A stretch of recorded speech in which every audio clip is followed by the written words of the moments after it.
So we have the teabag movement opposing healthcare reform and perhaps other things. I'm a little mystified by some parts of this, and I wanted to get Phil Kerpen on. He's the policy director of Patients First, a project of Americans for Prosperity, AmericansForProsperity.org, and JoinPatientsFirst.com. Phil, welcome to the program. Thanks for having me on, Thom, and thanks for allowing a diversity of viewpoints on your program, which I think too few people in the media do these days, so I commend you for that. Well, thank you. I hope you still will at the end of this interview. We'll see.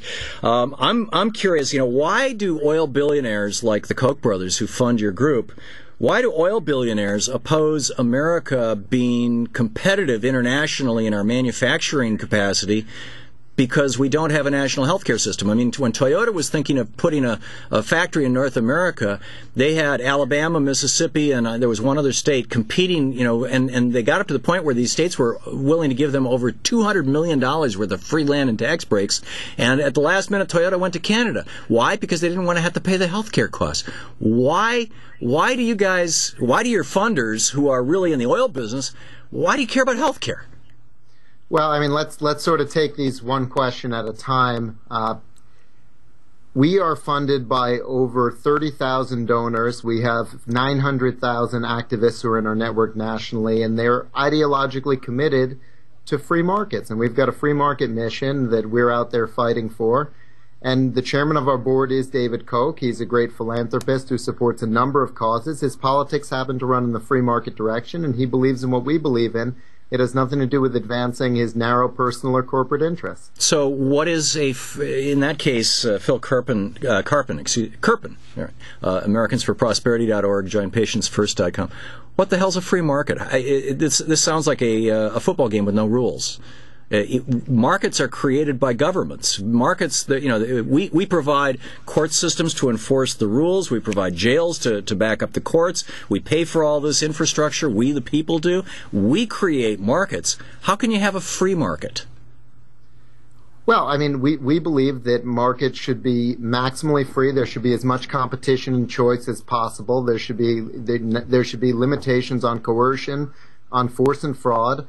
But the purpose of government is to create a level playing field and allow people to create value and compete and to express their own marginal preferences, their own utility, to pursue their interests. And we think that is possible, that is maximized with a government that is committed to the least possible intrusion. Well, that's very much not happening in the 30 states that have more than 70, and in one case more than 90% of all of the people buying health insurance buying it from one or two companies. What has happened is that we have monopolies. Are you in favor of aggressive enforcement of the Sherman Antitrust Act? Let's break up some of these large behemoths, and then we'll actually have some competition? Well, I do think we need to look at the regulatory factors that led to this situation. I'm not necessarily convinced that antitrust is the right remedy, though I think we might want to look at that. But I think that you look at the current template for federal so-called healthcare reform, and it's to have guaranteed issue and community rating, which is precisely what destroyed all of the small insurers in the 10 states that adopted it. And generally speaking, it has been regulations of the type that are now being pursued at the federal level that destroyed small insurance companies and created these practical monopolies for Blue Cross Blue Shield and a handful of other major players. And these companies who have been shaping the legislation that's now in Congress will be its primary beneficiaries. So if we want to have more competition, we need to move in a very different direction, one that puts people in charge of their own healthcare dollars, gives them more choices by opening up markets and competition, not putting a even heavier regulatory burden on that will lead to even fewer choices, in my view. Why should there even exist a gangster wearing a suit standing between me and my doctor and skimming 30% off the top and making $1 billion, $1.7 billion for 10 years' work like Bill McGuire did when he was head of United Healthcare? Why should that gangster and his company even exist. There's no other developed country in the world that allows for-profit health insurance companies, in quotes, to exist in the primary healthcare market. I can understand in the secondary market where they're saying, okay, we'll provide health insurance for boob jobs and tummy tucks, or we'll get you a 5-star single room in a hospital if you go in for whatever, and you can pay up. But why even allow these guys to exist? Well, Tom, the reason they exist and the reason we have this totally messed up structure where everything goes through these third-party insurance companies is a result of government policies, interventions that created the current structure in the market. World War II era wage and price controls made it impossible for companies to compete on cash compensation. There was a disastrously stupid IRS decision that said compensation in the form of health benefits would be tax exempt. And so we've got a situation where almost everyone ended up getting their health care, their coverage, in the form of insurance paid for by an employer that was exempt from taxation. I agree with you on that history, Phil. I agree with you on the history, but I've got a lot of echo, so I'm sorry. When I talk, I'm hearing myself. So okay, I'm sorry. Well, maybe we can do something about that. It's in fact, hang on just a minute. Is that Phil? Can you hear me? No. Okay, we're taking Phil's audio off the phone. Okay, I got. It should be better now, Phil. Yeah.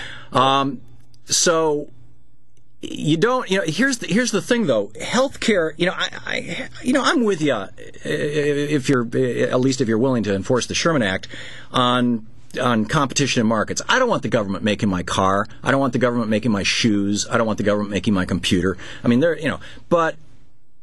If I'm having a heart attack, I don't have time to shop 5 different companies or 20 different companies and find out who's going to give me the best price. I want to know that it's there and that it works, and that some gangster like Bill McGuire or Stephen Hemsley isn't skimming $100 million a year off the top of it. And so the company is going to have an incentive to tell me, I'm sorry, we're only going to pay for 30% of your needs. Well, look, I certainly think that's a fair point, but just the same, I wouldn't want a government politician or a bureaucrat standing in the way either. And why not? It's very difficult for precisely the same reason, because they've got lots of interests other than. But really, those are the two choices, Phil. I don't believe. The Koch brothers can self-insure. Those are the two choices. I completely disagree. I reject that. I think that we can go back to something much more like the pre-World War II fee-for-service model, where people control their own health care dollars, where there's no intermediation by bureaucrats and insurance companies or government.